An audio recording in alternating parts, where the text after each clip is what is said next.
বন্ধুরা আসসালামু আলাইকুম। আমি বিরু রিয়াদি চ্যানেলের পক্ষ থেকে আপনাদের শুভেচ্ছা স্বাগত। এই মুহূর্তে দাঁড়িয়ে আছি শ্রদ্ধেয় বড় ভাই জিয়াউল হক জামাল ভাইকে নিয়ে। যদিও দীর্ঘদিনের অভিজ্ঞতা আমার রয়েছে তার সাথে। আমি মানালি, সিকিম, কলকাতা বিভিন্ন জায়গায় তার সাথে ঘুরেছি এবং অন্যরকম একটা আনন্দ সবসময় পেয়ে থাকি। যাই হোক, কিছুদিন আগেও আমি ফুল ভাইয়ের ফ্যামিলি দিয়ে গেছিলাম। আজকে ভাইয়ের কাছে জানতে চাইবো, ভাই কেমন আছেন? বিসমিল্লাহির রহমানির রহিম। হ্যাঁ, ভালো আছি। আচ্ছা, আমার একটা প্রশ্ন হচ্ছে, আপনি যে প্রতিনিয়তই যান, অনেকবার গিয়েছেন, এইভাবে ক্যান্টনমেন্ট থেকে মৈত্রী এক্সপ্রেসে কি কখনো যাওয়া হয়েছে আপনার? না, না, এটা আমার জীবনের প্রথম অভিজ্ঞতা। আসলে আমি এই ব্যাপারে তেমন জানি না। সবসময় আমরা বিমানে যাওয়া আসা করি বা বাসে, কিন্তু এইবারই প্রথম আমি ট্রেনে কলকাতা যাচ্ছি। তো কলকাতা যাচ্ছি, ট্রেনের যে ইয়াটা, এটা আমি কিভাবে যেতে হয় এটা অবশ্য জানি না। একবার হয়তো গেলে আমি বুঝতে পারবো কিভাবে যেতে হয়, ভ্রমণটা কিরকম। আমরা ভ্রমণ করে অবশ্য জানাতে পারবো ভ্রমণটা কি আসলে কি সুন্দর নাকি অসুন্দর।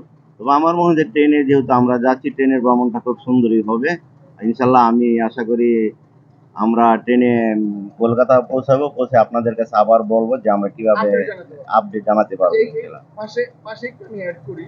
আমার দীর্ঘদিনের অভিজ্ঞতা থেকে আমি যতটুকু বলে জানতে পারলাম আজকে, আসলে এখানে তো অনেকটাই সহজ, অনেকটাই ইজি। যেমন বেনাপোলে যে একটা কষ্ট মানুষের, এবং বিশেষ করে ইমিগ্রেশনের যে প্রবলেমগুলো করে, এখানে তো কোনো কিছু আপনাকে আমাকে ফেস করতে হলো না। এই ব্যাপারটা কি বলবেন?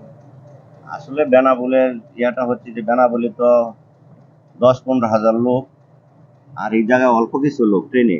এই জন্য আমার মনে হয় যে ট্রেনের যাতায়াতটা অবশ্যই অনেক সুন্দর আর আরামদায়ক। আরামদায়ক। যেহেতু বেনাপোলে হাজার হাজার লোক, এই জন্য বেশি প্রবলেম, কিন্তু এই জায়গায় খুব সুন্দর। এই জায়গায় কোনো প্রবলেম না আমার মনে হইতেছে। আর আরেকটা জিনিস জানার খুব ইচ্ছা, আমার ইউএসসি চ্যানেলের পক্ষ থেকে আমি জানতে চাচ্ছি যে এই যে ট্রেনটা কি এখান থেকে ছাড়ে, না এটার গন্তব্যস্থল যাওয়ার আগে আরো আমি ট্রেন অ্যাকচুয়ালি রয়েছে? প্রথম। আমি আপনার বলতে নিজের প্রথমে? আমি প্রথম, আমি বলতে পারি না।